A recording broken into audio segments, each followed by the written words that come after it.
He invited the alien Huntress into his tent to warm up, not expecting what happened next. The whine of the atmospheric sensors shifted pitch, a rising, insistent keen that cut through the low hum of the geothermal generator. Vance's fingers froze over his console, the half-analyzed ice core sample forgotten. He tapped the external diagnostics. Wind speed, 180 km/h in climbing. Barometric pressure, plummeting. External temperature, -88 Celsius. The numbers were not just anomalous, they were catastrophic. This wasn't a blizzard, it was a flash freeze, an atmospheric collapse unique to the untamed glacial continent of Xylos. His surveyor's tent, a reinforced geodesic dome of smart polymers and shielded alloys, was rated for this. He, however, was not rated to be outside it. He sealed the final data log. His mission for the terraforming conglomerate was to catalog these very events, to provide the long-range data for future colonization. He was a surveyor, a scientist. Solitude was part of the job, and his tent was his entire world. A tiny bubble of warmth, recycled air, and meticulously ordered research. The wind's howl became a solid, physical roar, the sound of a giant trying to crush the dome. He checked the seals, his gaze falling on his own reflection in the darkened console. Dark brown hair, warm brown eyes, a face that was more curious than rugged. He was a man of observation, not of action. That's when the thermal scanner pinged. It was a faint signature, almost lost in the storm's electromagnetic noise, 100 meters north-northwest. Close. He frowned, toggling the gain. It wasn't fauna. The local megafauna, the ice behemoths, ran far hotter. This was small, bipedal and failing, a kaolin, the planet's uncontacted nomadic sentient species. Protocol was clear: do not engage, observe only. To interfere was to contaminate a pre-contact culture. But the signature was faltering, its temperature dropping fast. Another 10 minutes and the signal would be gone, extinguished. He stared at the blinking red dot. Protocol, contamination, risk. Then he saw the life sign reading. Faint, thready, dying. He swore. A sharp, sudden sound in the quiet tent.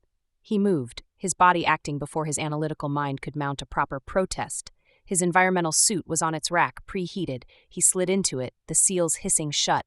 He grabbed the emergency med kit and a short-range thermal beacon. He hit the manual override for the tent's airlock. The outer door slid open and the storm screamed at him, a wall of white knives. He tethered his guideline to the airlock frame. The world vanished. There was no up, no down, only the assault of wind and ice particles that felt like sandblasting. He followed the compass bearing, his suit's floodlights cutting a few feet into the maelstrom. 100 meters felt like 100 kilometers. Then his boot hit something. Not ice. Something yielding. He looked down. It was a figure, half buried in a fresh snowdrift, clad in dark hides and boneplate armor. A kaolin huntress, judging by the long, wicked spear lying near her hand. He knelt, his armored gloves touching her shoulder. She was alive, but just barely. Her body was seized with violent, uncontrolled shivers. Her reddish-pink hair was matted with ice. As he touched her, her head moved, a weak, defiant gesture. Her eyes opened, luminous, golden yellow, and blazing with feral terror. She was not unconscious, she was just too weak to fight. I'm not going to hurt you, he shouted over the wind, knowing she couldn't understand. He pointed, his armored finger stabbing toward the bright, warm glow of his tent, barely visible as a dome of light in the swirling white. Warmth! Shelter! Come! He offered his hand. She stared at it, her golden eyes wide, her mind clearly struggling. He was alien, an enemy, but his tent, it was a beacon of life in a world of death. He saw the calculation in her gaze, the primal war between suspicion and survival. With a groan that was half surrender, half snarl, she reached out, her frozen, hide-wrapped fingers weakly gripping his gauntlet. He noted her spear, half buried. He couldn't carry both. His priority was her. He'd mark it. He pulled the thermal beacon from his belt, activated it, and jammed it into the snowdrift beside the weapon. It would keep the spot from being lost. We'll get it later, he said. He hauled her to her feet. She was light, but almost dead weight. She stumbled, her legs refusing to obey. He put his arm around her, half dragging, half carrying her, his own boots struggling for purchase on the blue ice. They fought the storm for every foot. He all but fell back into the airlock, dragging her with him, and slammed the outer door controls. The roar was cut off, replaced by the whine of the compressors. As the chamber equalized, she collapsed against him. Her fight gone. The inner door slid open. He helped her stumble through into the warm yellow light of his sanctuary, and she slumped to the insulated floor, a panting, shivering, and profoundly dangerous animal he had just invited into his home. Vance cracked his helmet seals, the sudden warmth fogging his visor. He pulled the helmet off, running a hand through his damp, dark hair, and knelt. Lujilyn, he didn't know her name yet, had pushed herself into a sitting position against the wall, her back to the airlock. She was shivering violently, her teeth chattering, but her golden eyes were sharp, tracking his every move. She was a cornered, wounded predator. "Easy," he said, his voice low and calm. He held his hands up, palms out. "You're safe, you're warm." He moved, slowly, to his medical station. Her gaze followed him. He saw her eyes dart to the airlock door, her mind clearly on the weapon she had been forced to leave behind. She was calculating. How long to reach the door? Can I get my spear before he stops me? "No," he said gently, as if reading her mind. He pointed to the door, then shook his head. "Outside, cold, death." He pointed to the tent's glowing heater element. "Here, warm, life." She watched him, her animalistic hostility warring with the debilitating cold that racked her body. His medical training took over, pushing aside the profound weirdness of the situation. Her armor, a mix of thick-pelted hides and plates of carved tusk, was rigid with ice. He couldn't treat her through it. He retrieved his multi-tool, setting the blade to a low-energy thermal edge. "I have to get this off," he said, gesturing to her armor. "It's holding the cold. I'm sorry." He moved toward her slowly. She snarled, a low, guttural sound, and tried to push herself further into the wall. She had no strength. "Please," he said, his tone pleading, "or you will die even in here." He knelt, not looming over her, and showed her the thermal tool. He touched it to a piece of ice on the floor, and it hissed into steam. He then pointed to the thick, frozen straps on her armor. She stared at the tool, then at his face. He was not threatening. He was, helping. With a final shuddering breath, she gave a stiff, jerky nod. He began the delicate process of cutting the leather straps. He worked with a detached, clinical focus, exposing the alien form beneath. She was slender, as he'd noted, but clearly powerful. Her lavender-pink skin was covered in the delicate, darker markings he'd glimpsed, swirling patterns across her shoulders and abdomen. Her physiology was humanoid, but distinctly alien. He noted the elegant, elongated shape of her ears, which were pointed and pressed flat against her skull by the cold. He had to cut away her frozen inner tunic as well, his thermal blade hissing softly. Finally, she was free of the frozen armor, clad only in the tattered, damp remains of her underclothes. She was shivering so hard her muscles were seizing. "Okay, now the hard part," he murmured. He guided her to the cot, the only bed in the tent. She was too weak to resist. He pulled his thickest thermal blankets over her and cranked the tent's internal temperature. He prepped a warm, nutrient-rich saline solution, sliding an IV catheter into a prominent vein on her arm. She hissed at the sharp sting, but didn't fight. He began the next, more difficult part, rapid thermal transfer. He filled medical-grade warming bags with hot water from the tent synthesizer, and with a quiet, "I'm sorry, I have to," he began placing them at her core, her neck, her groin, and under her arms. His hands, bare and human, had to touch her. Her skin was cold, unnervingly so. As he worked, gently massaging her limbs to restore circulation, his clinical detachment wavered. He was touching her. Her reddish-pink hair, now thawing, fanned out against his pillow. Her face, framed by it, was arresting. Her cheekbones were high, her jaw delicate. The markings on her forehead were intricate, like faint lilac tattoos. She was exhausted, overwhelmed, and confused. This soft-skinned thing, it hadn't harmed her. It had brought her to its warm den. It was tending to her. This was not the way of Xylos. The way of the Kaelin was strength, or death. This was something else. Exhausted, confused, and overwhelmed by the simple, pervasive warmth, her body made the decision for her. Her golden eyes fluttered, the tension draining from her limbs. She succumbed to the enveloping heat, her gaze fixed on his kind brown eyes until her lids grew too heavy. She fell into a true, deep sleep, his tent her unexpected prison and savior. Lujilyn woke slowly, not to the sharp, biting cold of a Kaelin shelter, but to a profound, enveloping warmth that seemed to soak into her bones. Her body ached, a deep cellular soreness, but the shivering was gone. She kept her eyes closed, her huntress instincts screaming at her to assess before moving. The air was soft, humid, and hummed with a low, steady vibration. It smelled strange. Not of ice or behemoth hide or the sharp scent of her clan, but of something sterile, metallic and faintly of the alien male. She tensed, her memory flooding back, the storm, the collapse, the soft-skinned creature. She opened her eyes a slit. He was not on the cot. She was. She was wrapped in soft, impossibly warm pelts. She slowly, cautiously pushed herself up on one elbow.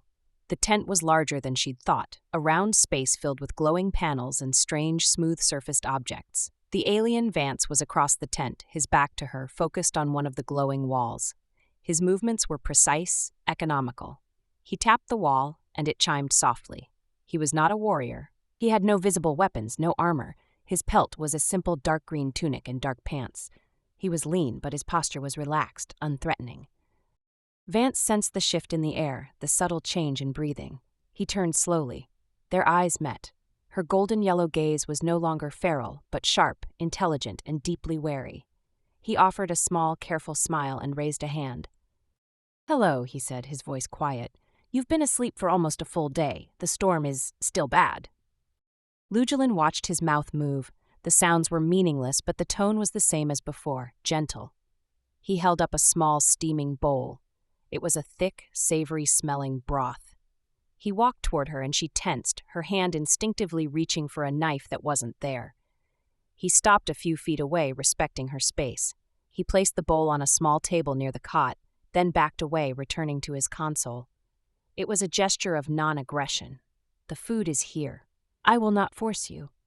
Her stomach growled, a sharp, betraying sound. She stared at the bowl. It was warm. She was starving. Slowly, her pride warring with her body's desperate need, she reached for it. The bowl was smooth and warm. The contents were a thick, grayish broth. She sniffed it. It was alien, but nourishing. She took a tentative sip. The warmth spread through her chest, a jolt of pure, liquid energy. She drank it all, her body trembling slightly. Vance watched her from the corner of his eye, a small flicker of satisfaction on his face. He turned back to his console. He was giving her space, giving her time. Lujilyn watched him work. He was a creature of strange magic. His den was not a den. It was a machine. It made warmth. It made food. It made light. He tapped the glowing wall, and an image of the outside appeared, a swirling vortex of white. He commanded the storm, or at least, he observed it without fear. The shame washed over her again. She was weak. She had been rescued. By Kalan law, she was compromised, indebted. Her clan would see this as a stain. Yet, this alien, he showed no contempt. He had tended to her. She looked down at her arms. The angry ice burns were covered in a clear, soothing balm that had taken the sting away. He had touched her, cared for her, fed her. He had done so without posturing, without demanding tribute or submission. His softness was a puzzle. It was a kind of strength her people did not possess, or had long since discarded as useless. He turned again, this time with a small, flat black object in his hand, a datapad. He sat on a stool across from the cot, a safe distance away. "I know you don't understand me," he said, "but my name is Vance." He tapped the datapad. A simple, stylized drawing of himself appeared, and the word Vance lit up beneath it. He pointed to himself, then the screen. "Vance!" Lujilyn stared. She understood. A name. She pointed to the screen, then to him. "Vance!" she tried, her voice a dry rasp. His brown eyes lit up with a surprising warmth. "Yes, Vance." He then tapped the screen again. A drawing of her appeared based on his observations. Lavender-pink skin, pointed ears, reddish-pink hair, a spear. He pointed to her, his expression a question. She hesitated. To give a name was to give a part of yourself, but he had given his. She pointed to her chest. "Lujilyn." "Lujilyn," he repeated, his pronunciation careful. He spoke the name into his datapad, which chimed softly. "Lujilyn, it's beautiful." The datapad chimed again, logging the sound, beginning to build a vocal profile. She didn't know the word beautiful, but she understood the tone. The storm outside intensified, its roar a visceral reminder of the death she had so narrowly escaped. She looked at Vance, this soft, strange male who wielded magic and offered food. Against all her instincts, against all her training, she found herself craving his proximity, his steady, quiet presence. The tent was no longer a prison. It was the only safe place in the world. The storm raged for a second day, then a third. The confinement began to wear on them, but it also forged an unspoken rhythm. Lujilyn's strength returned with alarming speed. Her Kalan physiology, once jump-started by Vance's technology, was remarkably efficient at healing. She was soon walking the small perimeter of the tent, her movements fluid and graceful, like a coiled predator. She examined every piece of his equipment, her golden eyes sharp with an intelligence that missed nothing. She touched the water reclaimer, her expression unreadable as she watched vapor coalesce into pure drinkable water. She watched him synthesize food, her people's entire concept of a hunt rendered obsolete by a humming box. Vance, in turn, watched her. He was fascinated by her, by the economy of her motion, the quiet intensity of her gaze. He used his datapad to expand their shared language. Its xenolinguistic module was slowly building a lexicon, matching her guttural sounds to his pictograms. Tent, storm, cold, warm, food, water. She was a fast learner, her mind absorbing the concepts. But the air was thick with things the datapad couldn't translate, a tension that was no longer about survival, but about proximity. They were a male and a female of two different species, trapped in a space the size of a small room.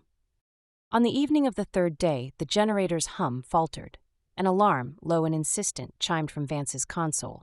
He swore, jumping to the diagnostics panel.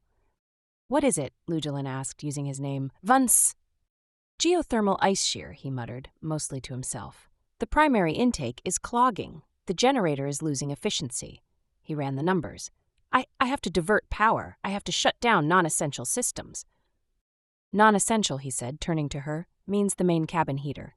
He pointed to the vents. The datapad flashed a cold icon. Heat, stop. Lujilyn's eyes widened slightly. She understood. Cold. "Yes, not like outside," he quickly reassured her.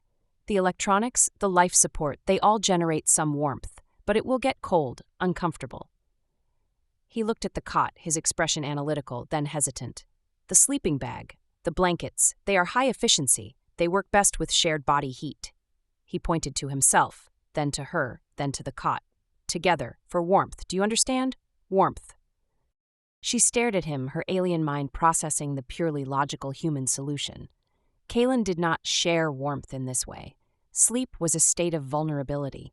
One slept alone, or back-to-back, with a trusted sentry. To lie face-to-face, to press their soft bodies together, it was a profound, intimate act. But she looked at the console, at the falling temperature gauge. The logic was sound, survival. She gave a single sharp nod. The adjustment was awkward. He climbed onto the cot first, his body rigid. She slipped in beside him, her movements fluid. He pulled the thick thermal blanket over both of them. The space was tight, his side pressed against hers. He was wearing his thin undersuit. She was wearing a spare set he had given her. The fabric was the only thing separating them. For several minutes, they lay stiffly, side by side, staring at the tent's darkened ceiling. The cold began to seep in. "This is," Vance started, then stopped. "It's just for warmth." Lujilyn said nothing. She could feel the steady, strong beat of his heart through the fabric. She could smell his skin, a clean, warm, human scent. It was not the musky, sharp scent of a Kalan male. It was mild, soothing. She found herself focusing on the rhythm of his breathing, matching her own to it. He was so different. Kalan males were hard, angular, dominant. Vance was soft. And yet, he had pulled her from the storm. He had commanded his magical den to heal her. He had shared his food, his knowledge. And as they lay there, the forced intimacy settling over them, something profound shifted in Lujilyn's mind. She had accepted his invitation. She had allowed his care. He had not taken, he had given. Her people prized strength, the strength to kill, to endure. But this human, his strength was different. It was the strength to nurture, the strength to show empathy, the strength to protect. This softness, she suddenly understood, was not weakness at all. It was a deeper power. A power that could build, not just destroy, a power she had never encountered, and one she suddenly found herself craving with a primal, aching intensity. She saw him not as a rescuer, but as something else, a provider, a protector, a mate. She shifted, her movements subtle. She pressed herself closer, not just seeking warmth, but offering it and claiming it. Her thigh pressed against his, her shoulder tucked against his chest. It was a silent, instinctive signal of acceptance, a primal claim. Vance, still half frozen with social awkwardness, registered only her need for more heat. He shifted, his arm moving to drape over her, pulling the blanket tighter, unconsciously drawing her even closer. Vance was acutely aware of every point of contact. Her body, pressed against his, was slender, but radiating a surprising heat, her metabolism clearly running higher than his own. Her reddish-pink hair tickled his chin. He could feel the gentle curve of her hip against his, the lean, firm muscle of her thigh. He was trying, desperately, to keep his thoughts clinical, survival, shared body heat, protocol. But his body was not listening to protocol. It was responding to the warm, feminine, and profoundly alien woman in his arms. He held himself still, afraid any movement would be misinterpreted. Lujilyn, however, had no such reservations. Her mind, having made its critical leap, now saw their proximity not as a problem but as a right. This male had saved her, and she had accepted. He was strong in a way she'd never known. He was, by her people's most ancient and sacred custom, hers, the life debt mate. It was a bond initiated by the saved, a claim laid upon the savior. It was absolute, sacred, and lifelong. He had saved her life now belonged to him, and his, in turn, belonged to her. He just didn't know it yet. She needed to make him understand. The bond had to be accepted. She lifted her head, her golden yellow eyes luminous in the dim light of the consoles. She was so close. He could see the intricate, darker patterns on her skin, the faint freckling across her nose. She moved, her actions deliberate. She placed her hand flat on his chest, right over his heart. He flinched, surprised. "Lujilyn?" he whispered, his voice tight. Her fingers spread, feeling the steady, thumping rhythm. Life? Mine? She then lifted her hand and with a feather-light touch traced the line of his jaw. Her fingertips were calloused from her spear, but her touch was inquisitive. She was learning him, mapping him. Vance's breath hitched. This was not clinical. This was not about warmth. "What are you doing?" he asked, his voice barely audible. She didn't answer with words. She took his hand, his larger, softer human hand, and guided it. He let her, confused, mesmerized. She brought his hand not to her breast, not to her hip, but to the base of her throat, pressing his palm flat against the vulnerable hollow there. She arched her neck slightly, exposing the pulsing vein. It was an act of complete and total submission, a baring of the throat to a predator. But it was also a claim. My life is in your hand. Accept it. Her golden eyes were wide, fixed on his, demanding, expectant. Vance went rigid. His mind, human and culturally naive, scrambled for an explanation. Gratitude? Was this some Kalan thank you gesture? It felt far too intimate, too primal. He felt the rapid, bird-like pulse of her blood beneath his palm. It was overwhelming. He was a surveyor, not this. He was out of his depth, and he panicked. He did the only thing a polite, terrified human man could do. He smiled, a tight, awkward grimace, and gently, slowly pulled his hand away. You're welcome," he whispered, "for the rescue. You're safe here. You don't have to do that." Lujilyn's entire body went still. The warmth radiating from her seemed to vanish. She stared at him, her golden eyes wide, the expectant light in them dying, replaced by a cold, sharp spark of confusion, and then something he could only identify as a deep, profound pain.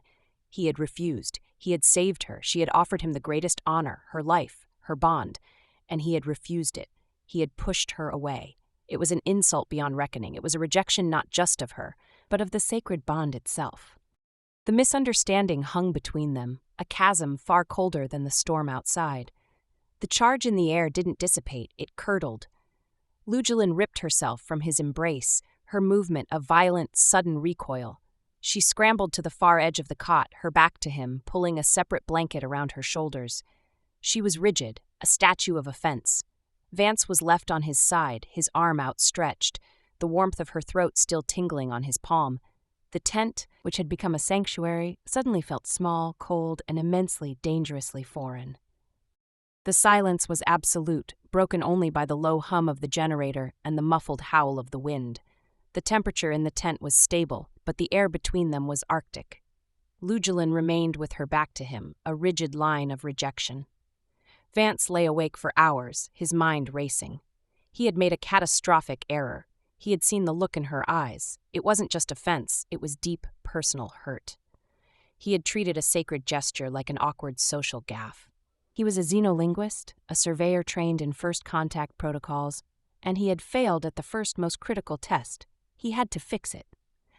When the tense internal lights slowly brightened to simulate dawn, he slid off the cot. Lujilyn didn't move, though he knew by the tension in her shoulders she was awake. He went to the synthesizer, making 2 steaming bowls of the nutrient broth. He placed one on the small table beside her. She ignored it. He sighed, rubbing his face, the stubble on his jaw rasping against his palm. Words. He needed words. He picked up his data pad. He sat on his stool, facing her rigid back. "Lujilyn," he said softly. She gave no sign of hearing. I am sorry," he said. He tapped on his data pad. The linguistic module offered a pictogram for sad regret. He pointed to himself, then the icon. "Sorry." She remained unmoving. He tried again. He brought up the pictogram of her.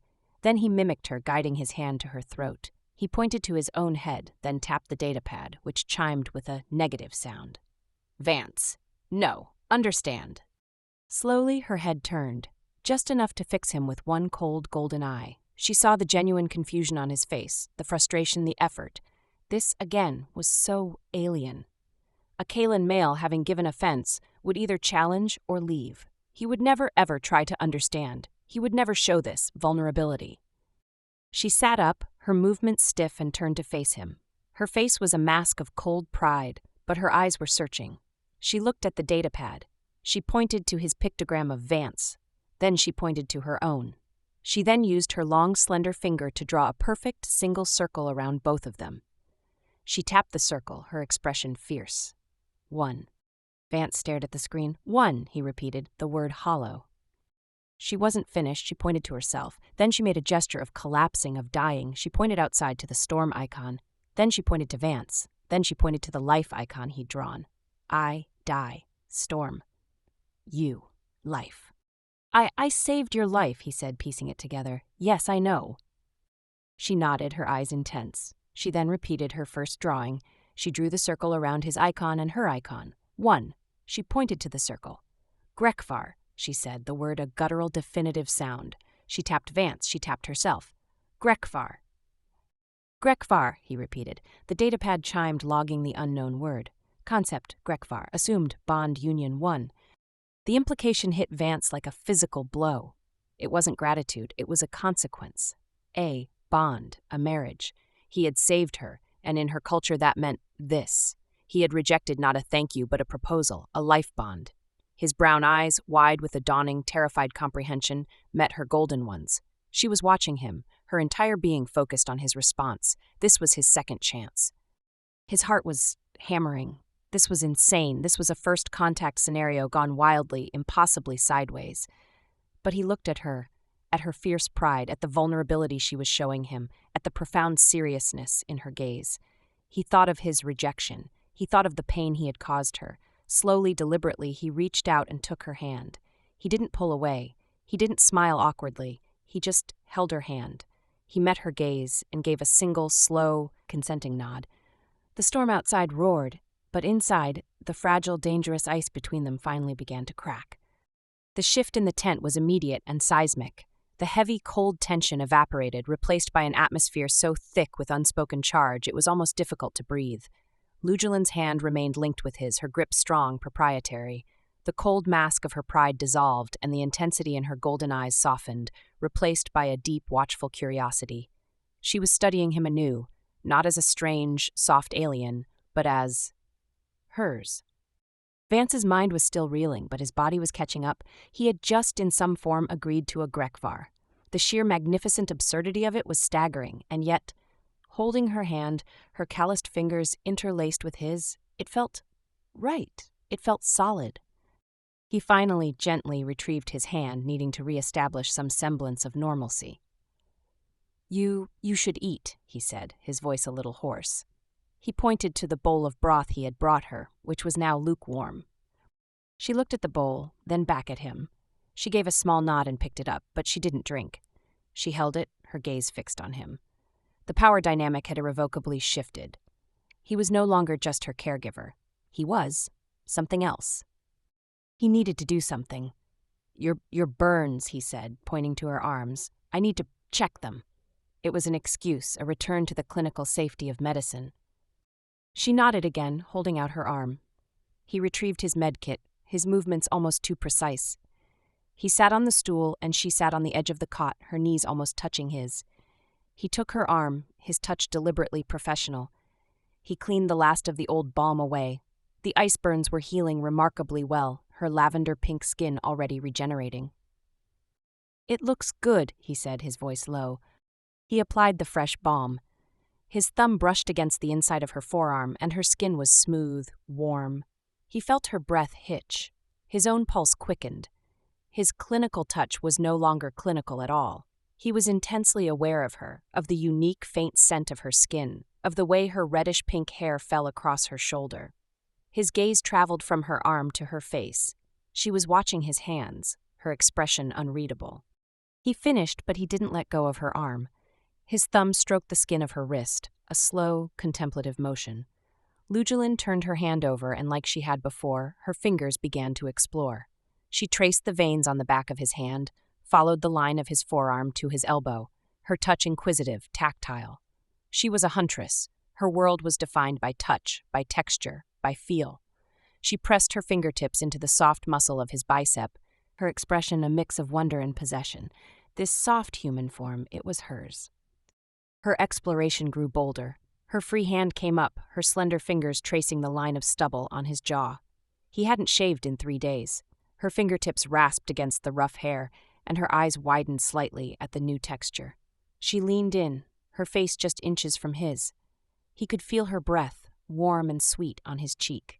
Her golden eyes searched his, then dropped to his mouth. "Vance," she whispered.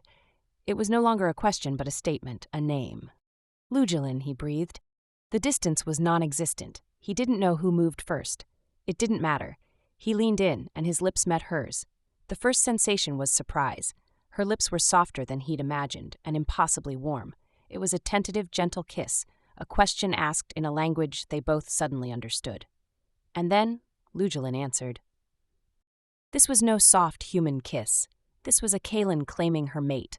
Her response was primal, immediate, and overwhelming. Her hand left his jaw and tangled in his dark hair, her grip firm, pulling him closer. Her mouth opened against his, her kiss demanding, hungry. It was a kiss of possession, of sealing a bond, of a starving woman finally tasting food. There was nothing tentative in it. It was raw, honest, and utterly breathtaking. It sent a jolt of pure, unadulterated fire straight through Vance. His clinical mind switched off completely, replaced by a surge of answering, human desire. His arm wrapped around her waist, pulling her off the cot and against him, deepening the kiss, claiming her just as fiercely as she was claiming him. The kiss broke, not with a gentle fade, but with a sudden mutual gasp for air. They were chest to chest, Vance still on the stool, Lujilyn standing between his knees, her hands still tangled in his hair. Her golden eyes were blown wide, her pupils dilated, her lips, slick and slightly swollen, parted. She was breathing heavily, a low purring vibration rumbling in her chest. He was lost. The disconnect between her near-fatal vulnerability just days ago and the raw, confident power she radiated now was intoxicating. "Lujilyn," he said again, his voice thick. It was the only word he was sure of. She answered by leaning in, her mouth seeking his again.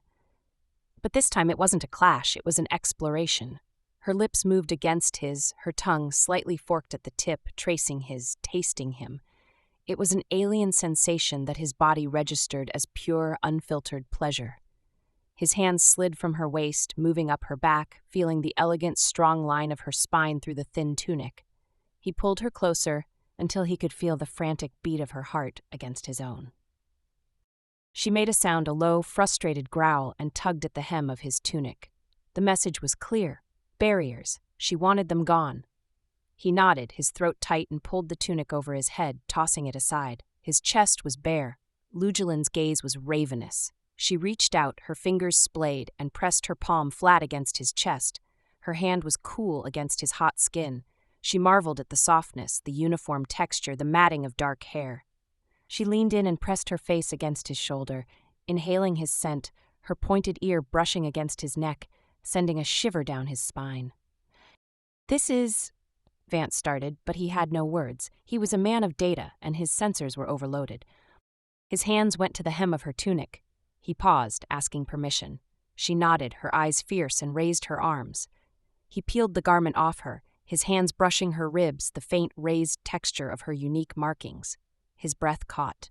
Her lavender-pink skin was flawless, her body slender but coiled with lean, ropey muscle.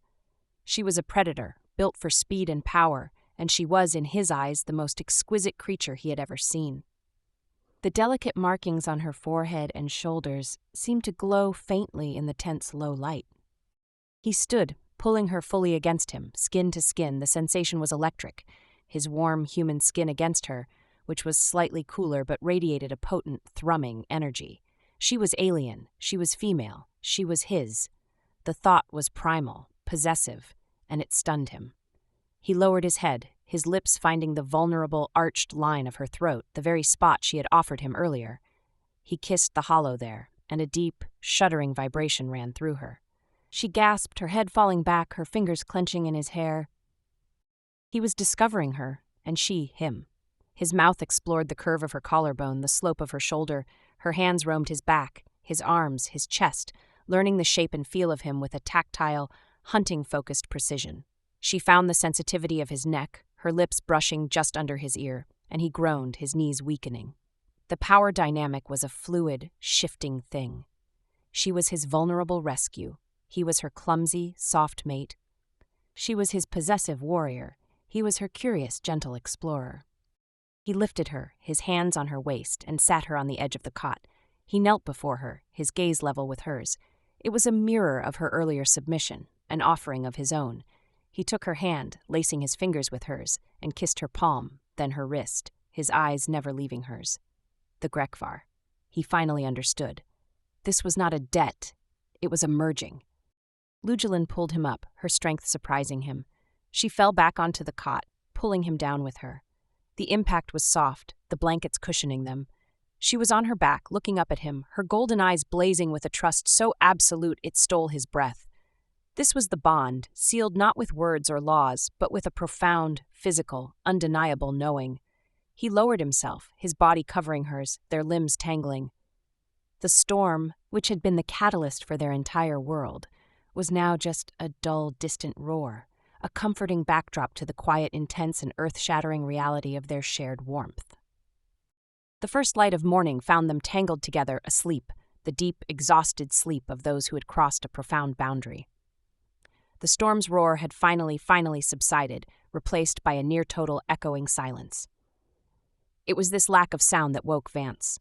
He blinked, his mind slow to boot. His arm was draped over a slender waist, his face buried in a mass of soft, reddish-pink hair. Lujilyn. It all came flooding back. The bond, the intimacy. He was mated to an alien huntress. He carefully extracted himself, moving with practiced slowness. She stirred, a low, contented murmur in her throat, but didn't wake. He stood, stretching the soreness from his muscles, and walked to the console. He ran the external diagnostics. The wind was down, the sky was clear, the temperature was a stable, if brutal, 70 Celsius. The storm had broken. They could leave. The thought, which should have brought relief, brought a complicated knot of anxiety. What now? He looked over at Lujilyn, still asleep on his cot. She was no longer just a survivor. She was his partner. He couldn't just drop her off at the nearest Kalan encampment. He couldn't take her back to the human base. His life as a solitary surveyor was over. As if sensing his turmoil, her eyes snapped open. There was no sleepy confusion. She was instantly, totally awake. She saw him at the console, saw the all-clear readings on the screen. She sat up, the blankets pooling around her waist, her bare skin glowing in the morning light. She rose from the cot, unself-conscious in her nudity, and walked to him. She stood beside him, her golden eyes tracing the same data he was. "Storm gone," she stated, the words pieced together from their datapad lessons. "Yes," Vance said, his voice quiet, "it's over." She nodded, her expression purposeful. The lazy, sensual woman of the night was gone, replaced by the Huntress. She looked at her ruined armor, piled by the wall. It was useless. She looked at Vance. "My spear," she said, pointing to the airlock. Vance's heart warmed. He nodded. "I marked it." He walked to the airlock, cycled the outer door, and braced against the immediate, brutal cold. He plunged his arm into the snowdrift, his fingers finding the thermal beacon, and just beside it, the frozen haft of her spear. He pulled it free and brought it inside, crystals of ice clinging to the wicked tusk head. He offered it to her, haft first. Her eyes met his. This was a profound moment of trust. He was, of his own free will, arming a creature who could kill him in a second. She took the spear, her hand closing around it with familiar, loving authority. Her gaze on him was one of deep, fierce approval. "My suit won't fit you," he said, "but I have a spare thermal suit, an undersuit. It will be better than nothing." He retrieved it from his locker. She examined the slick gray fabric. He showed her how to put it on. She dressed, her movements economical. The suit fit her slender frame well, clinging to her like a second skin. It was purely functional, but on her it looked lethally elegant. They began to pack. A new dynamic, easy and synchronized, settled between them. He packed his high-energy rations, she pointed to the ones she preferred. He packed his med kit. She retrieved her long, bone-plated knife from her ruined armor belt, testing its edge. He was packing his scanner and data pad when she unrolled a piece of hide she'd kept tied to her belt. It was a map, etched in dark ink. It showed the contours of the glaciers, the canyons, the ridges. It was a map far more detailed than his own satellite surveys. She pointed to a spot on the map, a cluster of symbols in a sheltered ice canyon. "My clan," she said. Then she pointed to a location 3 days' walk from there. "We go here."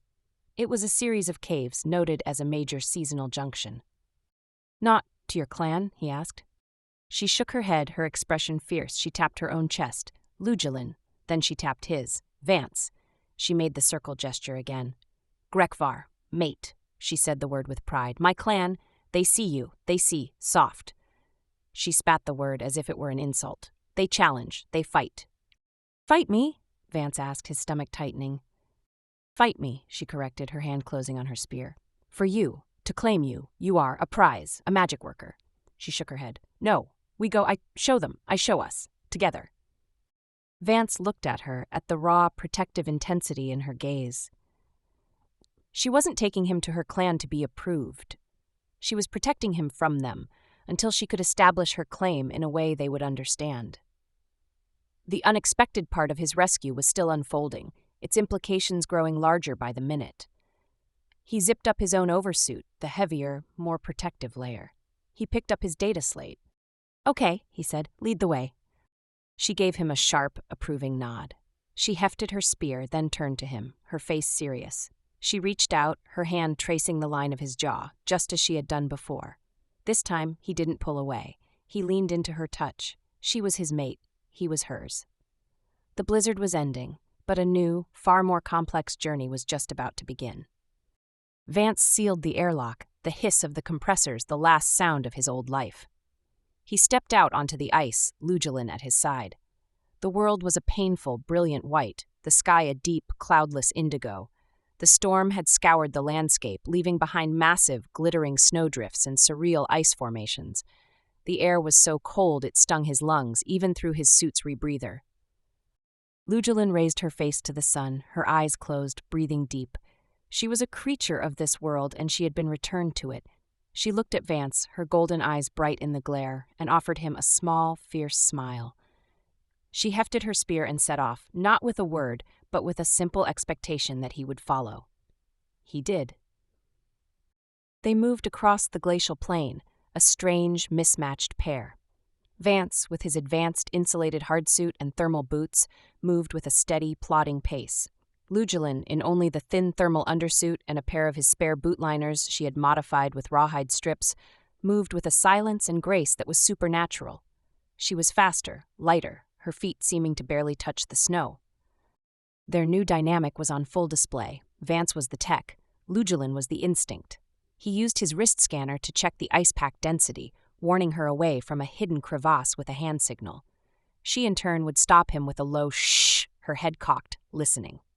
Moments later, a massive ice behemoth, a mountain of fur and tusk, would crest a distant ridge, its call echoing across the waste.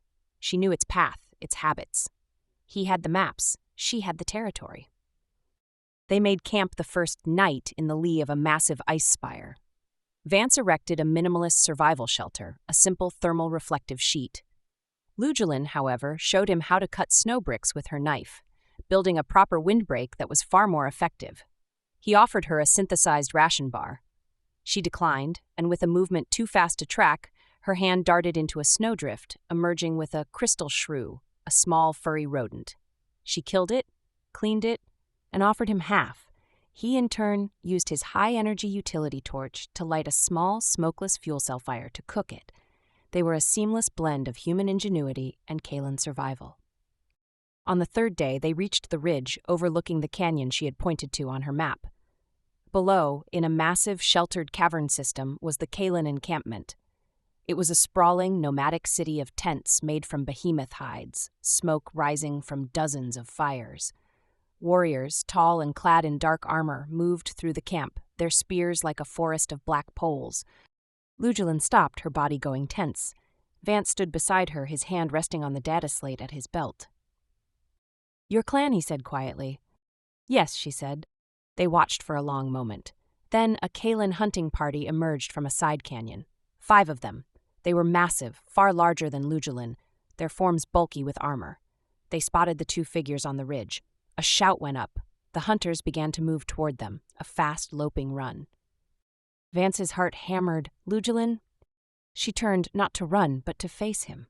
This was the moment. She could run to them, abandon him, claim she was a captive. It was her last chance.